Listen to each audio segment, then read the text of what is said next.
A gente tem tratado nas quartas-feiras sobre finanças, né? Sobre recursos, sobre dinheiro, de diversas formas. E eu acho que em algum momento a gente vai falar de bênçãos associadas ao dinheiro. Mas não é hoje. Se você veio na esperança de falar de como ganhar dinheiro sendo crente, você não veio no dia certo. Hoje a gente não vai falar sobre como ganhar dinheiro sendo crente. A gente falou muito de dinheiro nessas últimas quartas-feiras, mas nós não falamos nenhuma delas sobre como ganhar dinheiro. Até porque eu acho que saber sobre as promessas financeiras é meio que senso comum. Só se ligar a TV, dependendo lá, você vai descobrir alguém falando sobre como ganhar dinheiro sendo crente, né? Sobre como Deus tem compromisso em abençoar e tudo mais. Então não é algo que poucos sabem. Eu acredito que a grande maioria tem esse conhecimento. No entanto, o que deve ser compreendido de fato sobre as finanças é pouco revelado, ou quando é revelado, o que a gente encontra é a igreja talvez ignorando essas verdades e se comportando de uma maneira oposta. Mas hoje a gente vai tratar de mais um capítulo dessa história financeira, desse relacionamento do homem cristão, da mulher cristã com dinheiro, e a gente vai tratar de um tema chamado mordomia cristã. Não sei se vocês entendem, se vocês conhecem esse aspecto doutrinário, essa visão doutrinária em relação a pertences que vão muito além do próprio dinheiro, mas basicamente a estrutura do pensamento cristão, no que diz respeito a tudo que ele possui, se ampara ou se baseia na ideia da mordomia. E por quê? Quando a gente fala de um mordomo ou de um indivíduo que ocupa um papel de mordomo em uma casa, a gente normalmente acredita que esse indivíduo é aquele que abre a porta, sempre bem vestido, educado, e que recepciona todos os visitantes daquele ambiente, os tratando muito bem e os tratando com certo cuidado, até porque o papel dele é fazer isso. Mas quando você observa a função principal do mordomo, você transcende aquele recepcionista educado, bem afeiçoado, e você descobre um gestor da casa. A gente pode dizer que a governanta ou o mordomo são similares na sua função e no seu papel, porque ambos têm a missão principal de gerenciar a casa para o proprietário. Então ele tem livre acesso a todos os ambientes da casa, ele tem autoridade sobre todos os trabalhadores daquela casa, e ele também tem o privilégio de desfrutar de tudo, para que ele garanta que tudo esteja exatamente como o dono da casa deseja. Então ele cuida daquele espaço ou cuida daquele ambiente como se fosse dele, ele desfruta até certo ponto como se fosse dele, mas ele sabe que o que ele faz com todo esse privilégio, com toda essa confiança, é com uma finalidade simples de garantir êxito e principalmente que a administração desses pertences ou desses bens esteja associado ao interesse do proprietário. Então, apesar de ter toda a liberdade, o mordomo, ele tem um compromisso de fidelidade com o proprietário da casa, e ele se torna responsável por garantir que tudo ocorra exatamente como ele quer. Logo, o que a gente vê principalmente na relação entre proprietário e mordomo é que o proprietário confia de tal maneira naquele a quem ele deu a autoridade, os acessos, que ele sabe que esse mordomo vai cuidar e se envolver com as questões da sua casa como se fosse o próprio dono, dando a ele a liberdade até mesmo de fazer outras coisas, não se preocupando com o bom andamento da sua casa ou das questões gerais da sua casa. Esse conceito ele se aplica diretamente a todo e qualquer tipo de posse que talvez venhamos a ter no decorrer da nossa vida. E pensar sobre isso deveria ser um elemento básico na construção da identidade cristã no que diz respeito a posses, pertences gerais, posses quando eu falo casa ou algo de volume, pertences gerais é carro, moto ou qualquer coisa desse tipo, e dinheiro. Porque mesmo que você acredite que todo o dinheiro, ou todo bem, ou toda posse que você possua é estritamente seu, a gente entra num ato falho ou num pensamento equivocado por acreditarmos ter poder ou possessão sobre qualquer bem ou item que esteja conosco. Primeiro, por quê? Se você acompanhou as pregações anteriores, você sabe, se não eu vou te informar. Não importa o que seja, tudo o que existe ou que lhe foi confiado é proveniente primeiro de Deus. Deus é o proprietário e o que ele faz é dividir o uso conosco. E quando fala dividir, o uso é confiar alguma coisa, sendo ele o Senhor de tudo aquilo que a gente possui, sendo ele dono, literalmente. Quando eu falo Senhor é mais por controle, e quando eu falo dono é posse mesmo, é o bem que é dele. E o que a gente faz é gerenciar, e como mordomos desfrutar desses bens. Só que aonde reside o problema desse conceito? O problema está no fato de que, normalmente, tudo que vem a nós, a gente compreende como uma dádiva divina, ou um presente proveniente de Deus, que nos dá total direito de fazermos daquilo o que quisermos. Ou seja, se Deus me deu, é meu. Se Ele me deu, é posse minha. Se Ele me deu, eu tenho liberdade de fazer o que eu bem entender. E basicamente a gente acredita que o que Deus nos dá, Ele se destitui do poder ou da posse e entrega a nós para que a gente faça do jeito que a gente quiser, ou aplique, ou administre, ou use, ou faça o que for dentro dos nossos próprios critérios. Só que se é assim que a gente pensa, a gente está equivocado. Porque mesmo que Deus nos tenha dado, a gente nunca tem que entender isso como posse. Primeiro porque servos não têm direitos. Na verdade, servos têm acesso e liberdade. Liberdade essa não é a liberdade total no sentido faça o que quiser. É liberdade gerenciada, ou seja, faça aquilo que o seu Senhor permite. Pastor, mas isso não contraria as Escrituras? Não. Se você lê a Bíblia e acredita que a graça te salvou, você está certo. Se você acredita que a graça rasgou a sua cédula de dívida, você está certo. Mas se você acredita que a graça te deu liberdade total para gerir a sua vida como você quiser, você está errado. Porque quando a gente fala da ação da graça nas nossas vidas, a gente não fala do privilégio de vivermos conforme nós queremos. A gente fala sobre o privilégio de termos sido comprados para vivermos aquilo que Deus quer. Então nenhum cristão, nenhum homem ou mulher de Deus que entende ser salvo pela graça, se vê livre para fazer o que quer. Ele se vê livre para viver no Espírito. Liberdade no Espírito de Deus não é a liberdade do espírito humano. Liberdade em Deus não configura o direito do indivíduo de fazer o que ele bem entende conforme a sua vontade. Então, se Deus, ao nos comprar quando éramos escravos do pecado, Ele nos perdoa, tirando de nós a cédula de dívida, Ele não nos libera como se nos desse alforria. O que Ele faz é nos comprar e nos transportar para o seu reino.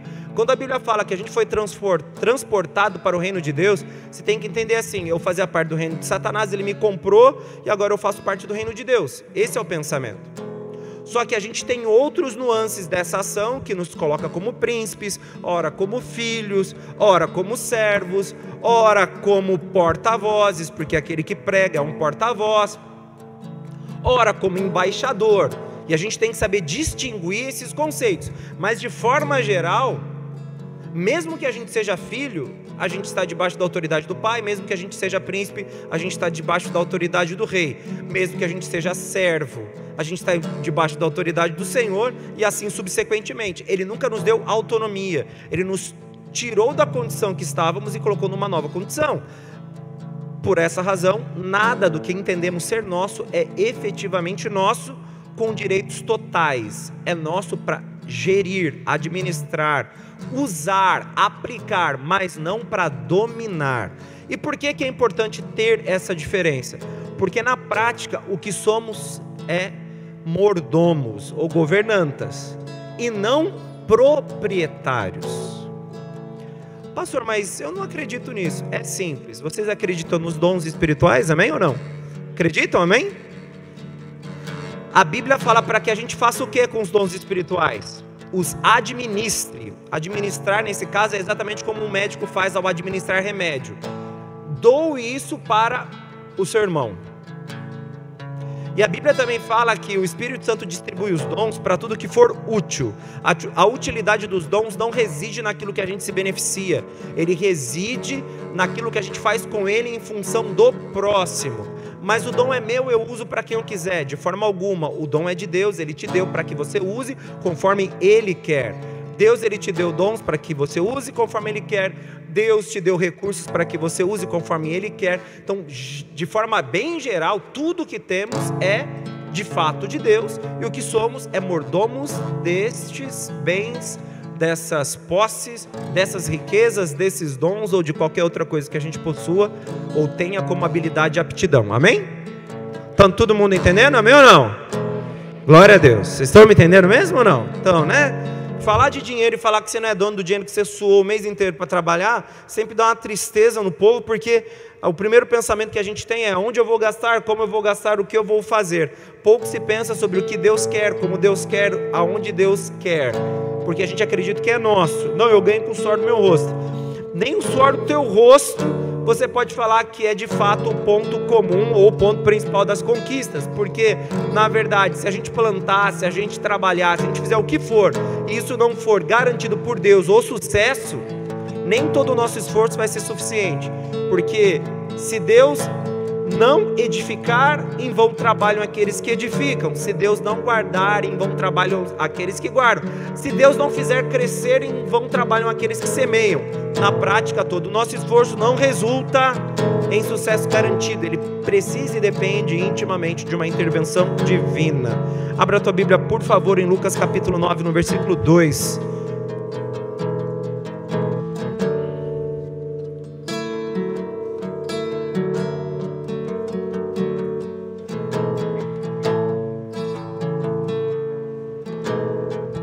O texto diz o seguinte: enviou-os a pregar o reino de Deus e a curar os enfermos. E disse-lhes: nada leveis convosco para o caminho, nem bordões, nem alforje, nem pão, nem dinheiro, nem tenhais 2 túnicas. Até aí só, Andressa, não precisa além. Você percebe que o que o Senhor faz é comissioná-los, amém? Ele dá a eles uma missão, e a missão principal nesse momento é testificar que eles eram enviados pelo próprio Filho de Deus, e provando isso através de milagres e de curas e de libertação de espíritos, ou expulsar demônios, amém? E o que você vê também no versículo 13 é outra característica: eles não foram enviados com propriedade, eles não tinham nenhum recurso próprio, eles foram obrigatoriamente enviados segundo a certeza que eles tinham daquilo que Deus poderia prover para eles. E Jesus, ele deixa claro: vai tranquilo, eu vou garantir para vocês onde dormir, o que comer, e tudo aquilo que vocês precisarem eu lhes darei conforme as necessidades surgirem. E aí eles descobrem um ponto bem interessante na relação de servir a Deus e cumprir o propósito, que é, na prática, o que principalmente recebemos de Deus é a capacidade de revelarmos Deus através das nossas vidas. O que nós temos como um bem ou um atributo dado por Deus não é o volume de coisas que juntamos, mas aquilo que Deus nos deu a fim de que Ele seja conhecido, amém? Só que se a gente ler esse texto e não acompanhar todos os grupos de dons que se dividem em dons do Espírito, dons do Pai e dons do Filho, se a gente for fazer 3 grupos de dons, a gente vê nesses 3 grupos até a inclusão de posses financeiras, a gente vê a inclusão da capacidade de hospitalidade, a gente vê a inclusão de capacidade de curar ou libertar. Você vê uma gama bem grande de capacidades, aptidões e habilidades vindas do Espírito que nos capacitam a revelar quem é Deus. Logo, até o dinheiro que a gente acredita ser nosso pode ser um meio de manifestar a glória do Pai. Por isso que a visão da mordomia cristã tem que ser clara. Porque se o cristão acreditar piamente que tudo que ele tem é dele, e ele incluir também as questões dos dons espirituais, provavelmente ele vai negligenciar o uso dessas habilidades e recursos, e o pior, ele acreditará que ele pode gerenciar conforme a sua própria vontade. Ou seja, eu usarei, eu serei, eu farei, eu falarei, eu doarei, não importa o que seja, conforme aquilo que eu julgo ser necessário, e não conforme a vontade de Deus. Só que todo indivíduo que foi enviado, ele foi mandado por uma missão que não é dele. O envio é o comissionamento, o empurrão que a gente dá em alguém para que esse alguém faça algo segundo aquilo que nós pedimos. Todos aqui foram enviados. Se você não acha que foi, você foi. Todo cristão é enviado de Deus.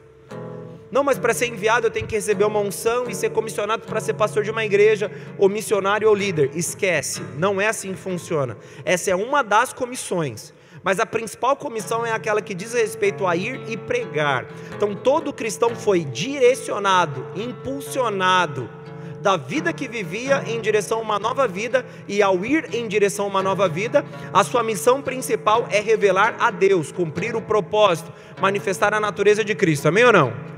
Tudo bem? Vocês estão concordando comigo? Estou convencendo, né? Acho que eu estou sendo capaz de convencer vocês. Entendendo tudo isso que eu falei, como é que você se enxerga de outra maneira que não seja como mordomo? Não dá. Ah, pastor, não foi suficiente. Tá bom. Quem aqui vive para si mesmo? Levante sua mão. Se você for falar biblicamente, ninguém. Não vivo mais eu, mas Cristo vive em mim. Se você afirma isso, quer dizer que tudo que você venha a fazer não diz respeito às suas próprias vontades. Não, não é bem assim. A Bíblia também diz, por exemplo, aquele que acredita ter ganho ou conquistado ou adquirido a sua vida, perdê-la-á, mas aquele que acredita ter perdido a sua vida por mim, esse a achá-la-á, ou a conquistará, ou a encontrará. Então você percebe que a vida do cristão, ela se divide entre antes que vivíamos para nós e o hoje que vivemos para Ele. E ao dizer vivemos para Ele, quer dizer que tudo que fazemos, quer comais, quer bebais, quer façais qualquer coisa, façais tudo para a glória de... Depois de eu me cansar tentando convencer vocês sobre o conceito de mordomia, me diga, há espaço para você acreditar que existe uma liberdade para que você gerencie para si mesmo o que você possui? Não há, porque não existe. Pastor, mas então quer dizer que agora o meu dinheiro... Não, calma. Não é isso que eu estou dizendo. Eu estou dizendo que existe um dono para o seu dinheiro. E como mordomo, você pode se beneficiar dele. Você pode usar desse dinheiro para comprar sua roupa, comprar sua casa, comprar o seu carro, pagar sua faculdade, fazer o que for, que seja lícito, por favor, né? Lógico. Mas você não pode esquecer que mesmo que você faça tudo isso com o dinheiro que você acredita ser seu, primeiro, o dinheiro é dele. E tudo que você faz com esse dinheiro tem que no fim resultar em glória a Deus e não para si mesmo. Esse é o ponto. A questão não é apenas, você quer me convencer de dar todo o dinheiro na igreja. Já passou o dízimo e oferta. Não preciso te convencer disso. Até que se eu precisar convencer alguém de dar dízimo e oferta, há um problema que a gente vai discutir só semana que vem. E a gente vai entender por que que não posso obrigar ninguém a fazer isso e por que que fazer isso é errado. Porque ninguém pode ser... Vou dar a resposta. Porque ninguém pode ser obrigado a adorar a Deus. A adoração é voluntária e espontânea. Ela é fruto da consciência. Ou você esqueceu Romanos capítulo 12, que nos convida a fazer culto ou prestar culto racional. Culto racional não é nos tornarmos céticos a questões espirituais. O culto racional é nos tornarmos esclarecidos ou conscientes para prestarmos culto a Deus, sem que a gente faça isso de forma ignorante ou desconhecendo a verdade sobre o porquê adoramos a Ele. Amém? Então vamos voltar lá. Entendendo agora que tudo que possuímos deve ser visto como uma extensão da glória de Deus, a gente começa a perceber que a construção de uma identidade de mordomo nos dá certos privilégios que talvez a gente não compreenda inicialmente. Por quê? Porque tendemos a acreditar que tudo o que temos deve resultar em benefícios pessoais. Ou não é assim? Só comigo acontece isso? Acredito que é comum para todos nós. Todo o bem, ou todo o dinheiro, ou todo o recurso, ou todo qualquer coisa que temos, o primeiro pensamento é o que vamos desfrutar, ou como vamos desfrutar. Se você vai numa padaria e compra torta de camarão que você ama, Primeira coisa que você tem em mente é: não vejo a hora de chegar em casa, fazer um cafezinho e comer aquela torta. Mas você se esquece que você é mordomo de pertences e bens que são de Deus, amém? E se no meio do trajeto Deus fala: agora que você criou gosto e já estava até sentindo o sabor da torta e o cheirinho do café, você vai descer do ônibus, vai parar o seu carro, tá vendo aquele cara do outro lado da rua? Você vai levar aquela torta ou essa torta para ele e ainda vai pedir naquela padaria para passar um cafezinho e vai falar: eu, Deus, mandei entregar essa torta que eu comprei especialmente para ele. Não, mas eu comprei para mim, para eu tomar café na minha casa com um cafezinho. Não foi você, fui eu, Deus. Eu sou tipo teatro, tá? Eu sou uma figura, não sou Deus, misericórdia, né? Eu, Deus, pedi para você comprar essa torta e passar esse cafezinho para dar para aquele homem ali.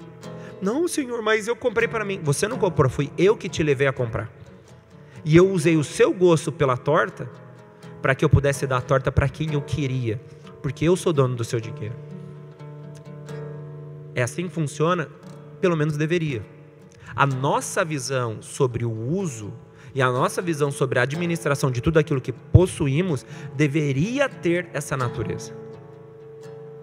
Só que aonde a gente encontra um obstáculo? Primeiro, a gente encontra um obstáculo na visão que a gente tem sobre conquistas, acúmulos e sucesso. A gente entende que conquista, acúmulo e sucesso se resume aonde?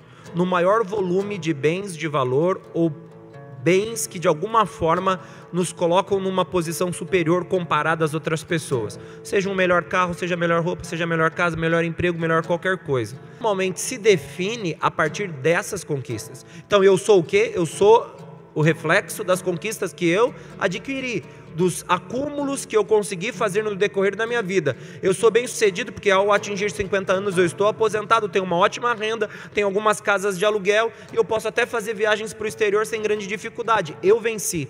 Essa visão de sucesso humano deturpa a compreensão da mordomia cristã e cria certos monstros no meio cristão evangélico principalmente, que nos leva a acreditar que a principal função de Deus é nos tornar cada vez mais ricos, com maior volume de posse, ao ponto de afirmar que aquele que não consegue conquistar bens financeiros é amaldiçoado. Pastor, mas é um grupo de igreja? Não, é um conceito doutrinário que transforma o indivíduo que não consegue acumular bens como um amaldiçoado. Só que a gente encontra um outro problema. O apóstolo Paulo era ora amaldiçoado, ora abençoado, porque ele diz: aprendi a viver com pouco, aprendi a viver com muito. Se com pouco representa pouco bem, então ele era amaldiçoado, e com muito, muito bem, então ele era abençoado. Então a vida do apóstolo Paulo era hora de Deus, hora do diabo? Não. O final da fala do apóstolo Paulo é que em tudo ele dava graças, porque ele conseguia enxergar a Deus em cada evento da sua vida, e ele não se definia por aquilo que tinha ou por aquilo que não tinha, ele se definia por aquilo que Deus era para ele, ou seja, fruto de uma revelação consciente, a adoração que levava ele a servir a Deus de forma integral. Estão comigo, amém ou não? O cristão, ele deveria ser capaz de atingir esse grau de esclarecimento, e a razão é muito simples. O princípio da igreja cristã, eu estou citando pouca referência bíblica, mas eu acho que vocês acreditam em mim, amém? Eu não estou dando os versículos, quando eu falo, não estou citando as referências bíblicas. O começo da igreja cristã se baseou no quê? Se baseou na ideia de que todos aqueles que tinham mais do que o necessário vendiam as suas posses para beneficiar aqueles que não tinham nem condições, ao ponto de que os diáconos, eles foram instituídos inicialmente não para abrir culto ou para orar pelas pessoas no final do culto. Os diáconos foram estabelecidos para cuidar dos órfãos e das viúvas, que era o grupo mais periférico da igreja naquela época, ou da própria sociedade, e é o que estavam em condições de risco extremo, porque os órfãos não tinham pai, porque era órfão, é lógico, né? Eu sou órfão, tenho órfão de pais vivos, mas no contexto eram órfãos sem pais e viúvas. E por que fala das viúvas? Porque provavelmente não tinha nem os filhos para que cuidassem delas, elas não tinham ninguém, então era o grupo mais frágil dentro da organização cristã, e os diáconos foram responsabilizados inicialmente para se ocupar com a divisão do alimento, Mas que alimento? Era a cesta básica? Não, eles cozinhavam. E eles falavam, vem comer. Primeiro vamos dar de comer para aqueles que são órfãos e viúvas, e nesse caso para evitar briga entre judeus, gregos ou gentios de forma geral, porque os judeus estavam tendenciosos a cuidar só daqueles que eram judeus, e para que todos pudessem ter suas necessidades satisfeitas. Para isso ser possível, os de maiores posses vendiam seus bens.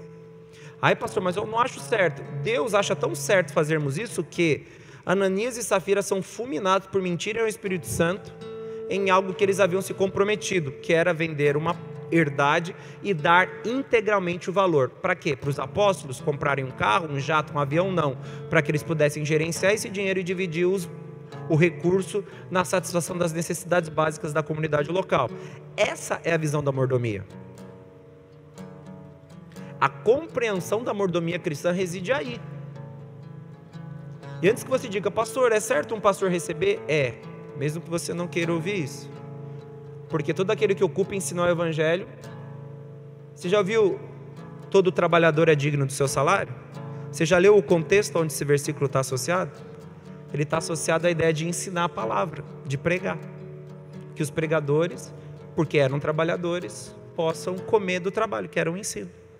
E nesse caso eram os pregadores, eram os discípulos que não tinham residência fixa ou não conseguiam gerar recursos próprios. É algo que se assemelha muito ao conceito, não é igual, antes que você pense, ao sacerdócio levítico. Eles não tinham posses pessoais, mas eles viviam daquilo que era entregue no templo. Aí eles supriam suas necessidades, mas eles não podiam comprar casa, ficar rico. Eles viviam para servir no templo. E aqueles que não queriam viver assim, aí podiam ter uma vida comum. Mas enfim. Abra a tua Bíblia em Gálatas capítulo 2, no versículo 20, por favor. A gente não está discutindo o valor, tá? De quanto é justo um líder religioso ganhar ou não, porque a gente entraria num outro caminho. Mas a ideia é aplicar também para ele o mesmo conceito de mordomia. Eu, como pastor, tenho que ter a mesma ideia. O meu bem não é meu e ele deve servir e ocupar em satisfazer a necessidade da comunidade local e não as minhas vaidades. Ser pastor não me exime de nenhuma regra bíblica, me coloca talvez como o principal praticante e responsável, porque eu tenho que testificar daquilo que eu prego. Gálatas capítulo 2, no versículo 20, o que diz o texto? Gálatas 2, 20.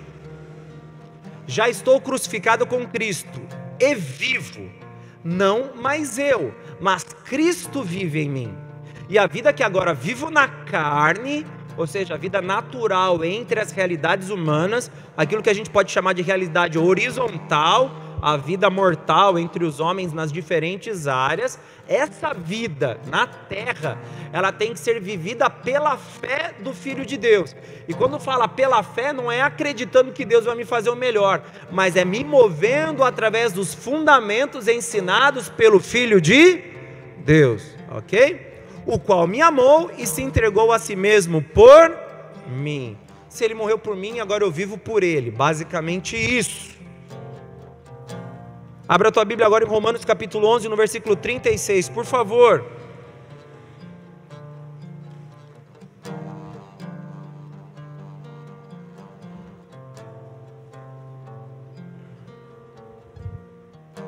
É outro texto extremamente famoso. Porque dele, por ele e para ele são todas as coisas. Glória, pois a ele eternamente há. Mais uma vez você vê que quando você começa a observar qual é a realidade da existência cristã, e eu acho que isso se perdeu com o passar do tempo, é uma opinião, não é nenhuma afirmação e nem uma revelação de Deus, mas é uma opinião. Pouco se enxerga de uma prática genuína da cristandade a partir de elementos ou de condutas dentro desse padrão, seja no texto anterior, ou seja nesse próprio texto. Pouco se enxerga do cristão que vive em função daquilo que crê. Basicamente, a jornada do cristão é amparada naquilo que ele pode receber, e não quanto aquilo que ele já recebeu como verdade revelada. E qual é o problema dessa situação? O problema está no fato de que continuamos nos comportando como bebês que esperam receber do Pai, quando na verdade éramos nós que deveríamos ser os doadores. Você já parou para perceber que Jesus não está na terra? Já parou? Eu já parei. Jesus não está na terra. Jesus ele está andando aqui? Não está. Não, ele está andando sim. Nem biblicamente pode ser tratado como verdade, porque Jesus não vai voltar na terra. A Bíblia fala que o arrebatamento, entendendo o arrebatamento, ele é um evento onde Jesus vai esperar nas nuvens. Você acha que no arrebatamento, que é um momento sublime, santo, Jesus não vai vir na terra? Você acha que ele vai andar agora, pisar nesse chão? Não vai. Eu estou vendo Jesus, aí é uma discussão. A Bíblia fala, se alguém falar que viu ali, viu acolá, viu no outro lugar, toma cuidado que é treta. Está rolando, né, o final dos tempos aí, a gente está muito... Pastor, mas você está dizendo que Jesus não está aqui? Não, estou dizendo que Jesus, o Cristo ressurreto, não está, mas você está. Eu estou. Nós estamos. Aquilo que a gente pode chamar de corpo de Cristo, que representa o elemento ativo. E você sabe que vocês não são chamados de cabeça, nem eu. O único cabeça é Cristo. Nós somos identificados como corpo. O corpo nesse caso, é identificado do pescoço para baixo. São a parte ativa e relacional. Quem que caminha? Os pés. Quem que toca? As mãos. Quem que se comunica com o ambiente? Aquilo que é do pescoço para baixo. Quem compõe o pescoço para baixo? Nós. É engraçado, mas a Bíblia, por exemplo, diz: irmão, se alguém for até você pedindo uma ajuda, não o despeça dando 3 tapinhas nas costas. Tente sanar a necessidade dele e fala que Deus vai ajudá-lo. Você percebe que existe uma ocupação do homem e da mulher de Deus em ser uma ferramenta de intervenção. Agora me diga, como é que nós nos tornaremos ferramentas de intervenção divina na terra se nós nos tornamos ignorantes ou simplesmente nós negligenciamos que não importa o que fizermos, tudo deve resultar em glória para Deus? Será que de fato nós praticamos a ideia do verdadeiro evangelho, da genuinidade, do aspecto genuíno do evangelho, que externa a glória de Deus de forma total e que realmente pode incidir de maneira transformadora na vida de pessoas? É um pouco triste, mas a verdade é oposta. Todas as vezes que você precisa convencer alguém da igreja em se envolver financeiramente ou com bens, você tem que atrelar isso a algum tipo de bênção. Você nunca se sentiu incomodado? Se eu fosse, eu ainda estou me preparando para falar de dízimo e oferta no culto, como parte da palavra. Não é me preparando assim... Deus não está deixando, porque na verdade cada quarta ele fala, não fala hoje porque você vai ter que falar de bênção, então segura. Deus não está deixando eu falar que vocês vão ser abençoados. Vai chegar essa hora, mas não chegou ainda. Mas eu particularmente me sinto incomodado ao fato de que, para eu tratar de recursos, ou basicamente quando se fala de dinheiro na igreja, a gente sempre tem que adicionar o benefício àquele que vai ser o doador, ou quando a gente fala de doações de qualquer tipo, a gente tem que associar a algum tipo de resposta, ou algum tipo de retorno. Não há o coração mordomo, e nem o conceito doutrinário da mordomia cristã fixado na nossa mente e enraizado nos nossos corações. Porque se eu tiver que te convencer de que você vai receber algo da parte de Deus, a partir do momento que você fizer algo para Deus, você não está sendo mordomo, você está sendo investidor. Você está aplicando recursos, ao invés de se envolver, reconhecendo que o dono é Ele. Você saiu da padaria, saiu do café lá do centro, com uma torta de camarão, sei lá, de bacalhau, de frango, que você ama. E quando Deus fala, entrega para o João, fala: Senhor, para um pouco, eu passei o dia inteiro trabalhando, e o meu momento de prazer é agora à tarde, quando eu chego em casa com a minha torta e o meu cafezinho, e o Senhor não pode tirar isso de mim. Manda outro entregar a torta, porque essa é minha. Aí Deus tem que falar assim: não, calma, se você der essa torta para ele, eu vou te dar 2, então tá bom, Senhor, porque daí eu vou comer hoje e vou comer amanhã. Não deveria ser assim, porque se somos mordomos, e Deus fala: dê a torta para aquela pessoa que está do outro lado da rua, e compre o cafezinho na padaria da frente, para que ele possa se satisfazer e descobrir que eu estou envolvido nas necessidades dele. Aí tem um mistério de Deus com a torta e a pessoa. Se você não se move enxergando isso, você você precisa ser convencido por Deus de que Ele vai te dar o dobro para que você possa dar, é triste. E infelizmente eu tenho que dizer, você não entendeu nada do Evangelho e você não se reconhece dentro dessa estrutura, porque você não é mordomo, você é dono. E você vendeu para Deus a sua torta porque Ele disse que pagaria 2 em troca daquela uma. Isso é ser mordomo? Não, porque o mordomo, quando ouve dizendo, ó, mordomo, sabe aquele frango que você fez para eu almoçar? Eu quero que você entregue para a primeira pessoa que passar na rua. O mordomo não vai falar assim, Senhor, mas eu acho que você não deveria fazer isso. Ele vai falar, sim, Senhor. Ele vai pegar a bandeja e quando a pessoa passar, ele vai entregar o frango. Toma, o dono da casa mandou te entregar e diz que é seu. Exatamente como o pai fala quando manda os servos irem buscar as pessoas que estavam sentadas lá na sarjeta da vida, porque os convidados não foram à boda. Ele manda buscar e fala, troca a veste de todo mundo para que eles entrem. Trocar a veste, nesse caso era dar uma roupa, e quem deu? O dono. Ele só falou, mordomo, faz o que eu mandei. E os pregadores ou os servos foram, buscaram os perdidos, os trouxeram para a boda, e aqueles que aceitaram a muda de roupa puderam participar, porque existem regras. Aqueles que não puderam, ou não quiseram, melhor dizendo, não puderam desfrutar desse momento. Mas a questão não é aqueles que entraram ou não, é os mordomos que simplesmente disseram, sim Senhor, vou lá buscá-los. Eles não questionaram, mas eles são indignos de participar da boda, eles não merecem, eles são pessoas pobres demais para estarem nesse momento tão festivo que é a festa de casamento do seu filho. Eu não estou perguntando a opinião de vocês, eu dei uma ordem, vocês só cumprem a ordem, porque são mordomos e o papel de vocês é me servirem, dentro de todos os aspectos. E se você me disser, pastor, eu sou capaz de servir a Deus quando Ele me manda pregar no prostíbulo, mas eu sou incapaz de enfiar a mão no meu bolso e abençoar a vida de alguém, você não é mordomo. Talvez você esteja querendo se autopromover como um indivíduo espiritual, dizendo que quando Deus te manda pregar em determinados lugares, você vai, mas quando Deus te manda sofrer na sua carne, você não sofre, você não entendeu mordomia e nem entendeu ser servo, porque o mordomo, ele não questiona a ordem, ele a obedece, em todos os critérios. Se Deus te mandar expulsar um demônio, você vai expulsar, curar um enfermo, você vai curar, dar a torta de camarão que você comprou para tomar um café da tarde, você vai dar, ou até mesmo em casos mais surreais, pegar a sua casa e falar, agora você vai entregar a casa para o João. Pô pastor, por Deus, pastor não, por Deus, não, a casa agora é do João, assina a escritura e dá para ele. Não, o que minha mulher vai pensar, conversa com ela, foi Deus, sei lá. Não, mas eu acho que isso Deus não faria. Aí é desmerecer o poder de Deus. Se Deus te salvou, quem dirá mandar alguém entregar? Você acha que é mais difícil Deus te libertar do pecado? Ou convencer alguém que realmente é servo em dar a casa dele para outra pessoa que precisa? Dar a casa é menor do que te salvar do inferno. Porque te dar a casa só precisa que seu coração se constranja. Para te salvar do inferno teve que matar o único homem perfeito que caminhou na terra, o Filho unigênito, o Cordeiro Santo. Foi mais oferta te salvar do pecado ou a humanidade do que você entregar a casa quando Deus te manda fazer isso.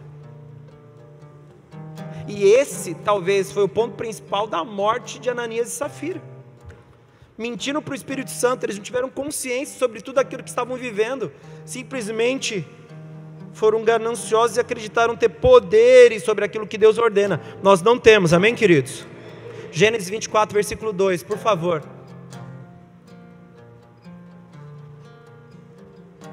E falou Caim a seu irmão Abel, e sucedeu que, estando eles no campo, se levantou Caim contra o seu irmão Abel, e o matou. Amém? Não, é 24, versículo 2. E disse Abraão a seu servo, o mais velho da casa, que tinha o governo sobre tudo o que possuía, também conhecido como mordomo: põe agora a tua mão debaixo da minha. Vocês sabem o que significa isso, né?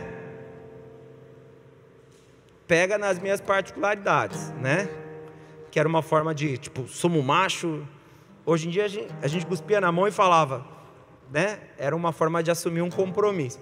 Nesse caso é muito próximo disso, enfiar a mão e botar a mão na coxa aí, né? Muitos acreditam que segurou o testículo mesmo e não pôs a mão na coxa, literalmente. Tem a ver mais com a masculinidade.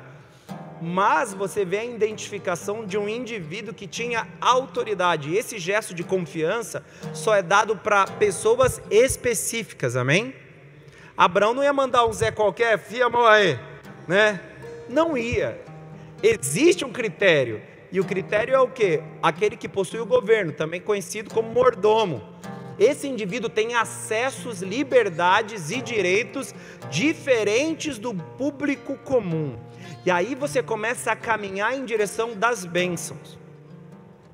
As bênçãos financeiras ou as bênçãos provenientes de dons espirituais, e é bom deixar claro que pregar é dom, mas isso não deveria ser maneira de tornar o pregador rico. Aquele que enriquece porque prega está com problema, porque pregar não deveria ser caminho de enriquecimento.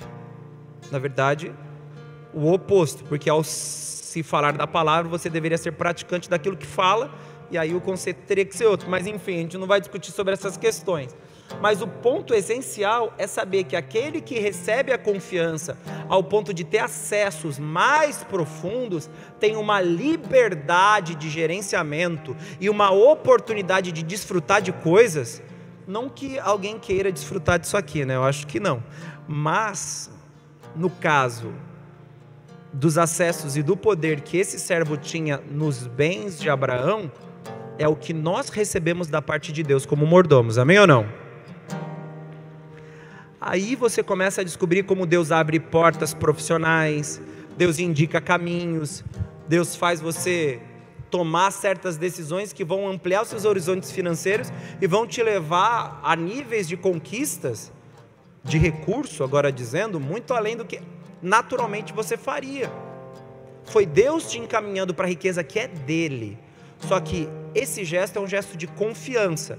Ele faz isso porque ele sabe que ao alcançar essa riqueza, ou esse bem, essa posse, ou essa apropriação de recurso, você não vai transformar isso em um sucesso pessoal ou uma conquista particular. É na verdade a extensão ou uma forma de manifestar a natureza de Deus através desses ganhos. Até porque provavelmente ele vai ultrapassar o quanto você precisa para viver. E nesse momento você descobre que o que Deus quer fazer é te usar através dos seus recursos. Amém ou não? Ninguém fala amém porque, pô, vou ter que começar a dar dinheiro? Vai ter que começar a dar dinheiro, vai dar seu tempo, vai dar a sua torta de camarão que você comprou. Eu falei torta de camarão porque eu gosto muito.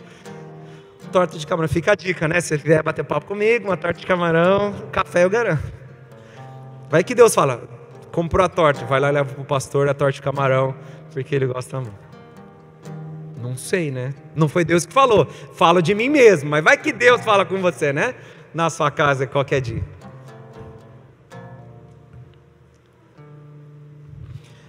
Você vê o mesmo comportamento em José, Gênesis capítulo 39, no verso 4.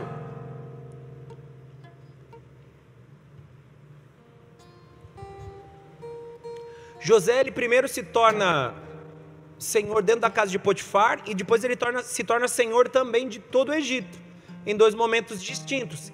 Esse é o aspecto da mordomia. José, até pelo fato dele ter liberdade, ele foi meio que atacado pela mulher de Potifar, porque ele tinha liberdades que os outros servos não tinham. Logo, ele desfrutava de certo prestígio, ele desfrutava de certo acesso a recursos, e provavelmente ele comia muito bem, ele não passava necessidade, ele tinha suas necessidades supridas, acho que até além do que ele realmente precisava, como um servo comum que ficava lá limpando a casa do Potifar. Porque se tornar governante é se tornar livre para gerenciar e não para dominar. E é isso que deveria compor a nossa visão sobre as nossas conquistas financeiras, amém? Deveremos entender a ideia de gerenciamento e não de domínio. Posse nem se aplica a nós, porque nós não temos o direito e nem o domínio sobre os recursos de Deus. O que temos é a liberdade de administrá-lo para o Senhor, e também com a consciência que temos que dar conta a Ele. Gênesis 39, 8 e 9, por favor.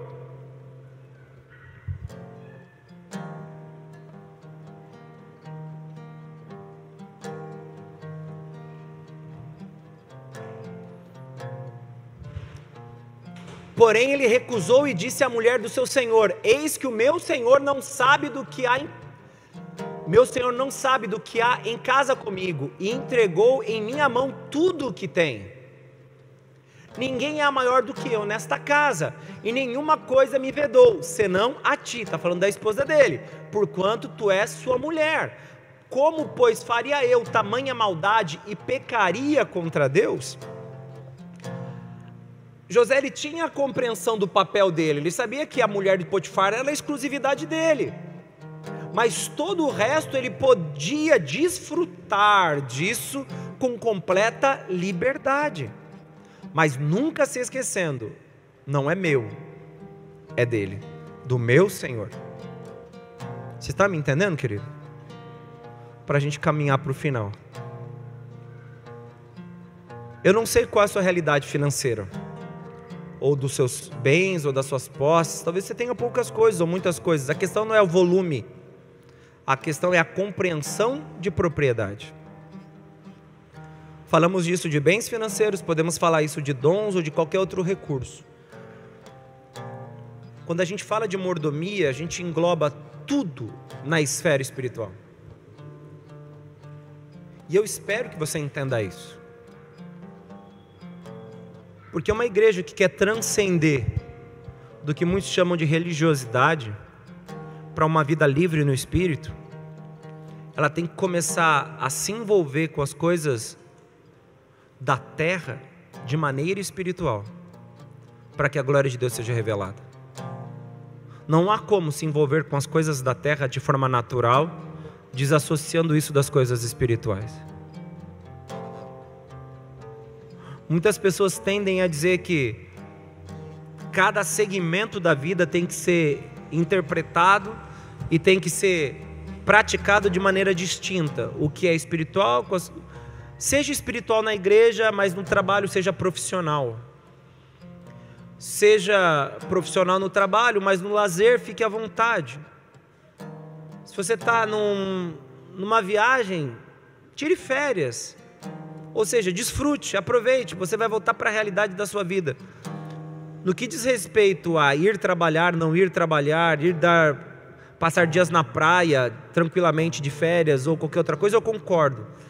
Mas nenhuma delas pode ser desassociada da ideia espiritual que Deus nos deu e de como Ele espera que a gente viva. Estão comigo, amém ou não? Porque no fim nós somos mordomos até do nosso lazer. Porque se no momento do lazer Deus quiser que a gente manifeste a glória dEle, a gente vai ter que manifestar. Porque Ele é o centro de tudo.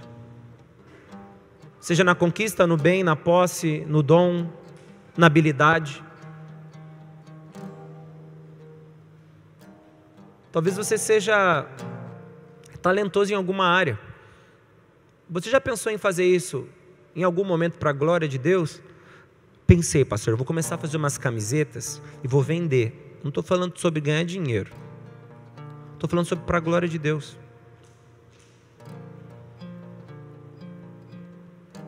De vez em quando eu vou fazer o meu origami lá e vou entregar para alguém no ponto de ônibus. Eu sei cozinhar, vou fazer uma comidinha e vou abençoar uma pessoa. Vou orar a Deus, Senhor, o que o Senhor quer que eu abençoe? Tem um prato que eu gosto de fazer, um doce, um salgado. Gosto de escrever cartas, sou das antigas. Gostaria de fazer uma carta para alguém. Sobre o Senhor, sobre o teu amor, sobre a tua palavra. Eu gosto de escrever, então eu vou escrever e vou entregar para alguém especial, que o Senhor escolheu. Especial para ti, Senhor. O Senhor me deu esse talento, eu vou fazer. Existem tantos recursos em nós que deveriam ser vistos e compreendidos como ferramentas que têm que ser utilizadas dentro da ótica da mordomia, que se nós fizéssemos isso, eu acho que seria difícil alguém dizer, pelo menos os que estão próximos a nós, que eles não tiveram uma experiência com Deus. Porque ao administrar o seu dom, a sua habilidade ou o seu recurso financeiro na vida dessa pessoa, ela ia identificar aquilo como uma intervenção divina e ia compreender isso da forma devida e adequada. Mas como eu já falei, a igreja não funciona assim. A gente tem que ter retorno. compensação. Somos exageradamente negociantes, ao invés de nos tornarmos simplesmente mordomos, que gerenciam um recurso divino em favor do que Deus quer que a gente faça. Esse deveríamos ser nós, ou esses deveriam ser nós, melhor dizendo. Mas infelizmente a gente se esqueceu de quem Ele é e de quem nós somos. E se a mordomia cristã não é clara para você, eu gostaria que você começasse a se autoavaliar e se rever no que diz respeito ao teu relacionamento com Deus, à sua conversão e ao seu conhecimento sobre a palavra. Que talvez você esteja muito equivocado sobre as coisas eternas, simplesmente porque você acha que Deus é o teu mordomo, ao invés de você se tornar mordomo dele. Amém, querido? Você tenha essa palavra como um ato de reflexão. E para a gente encerrar, abra a tua Bíblia, por favor, em 1 Coríntios 10, 31. A gente vai recitar esse texto de novo.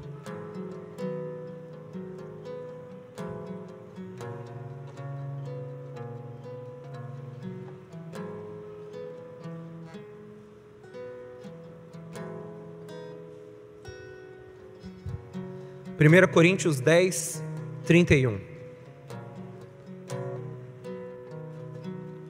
Portanto, quer comais, quer bebais, ou façais outra qualquer coisa, fazei tudo para a glória de... Esse é o conceito básico da mordomia cristã. E se a gente quer falar de dinheiro, de bênçãos, de recursos financeiros e de provisão de Deus na área financeira sem falar de mordomia, antes a gente pode cometer um erro e ensinar as pessoas de que Deus é mordomo delas, ao invés deles entenderem que nós somos.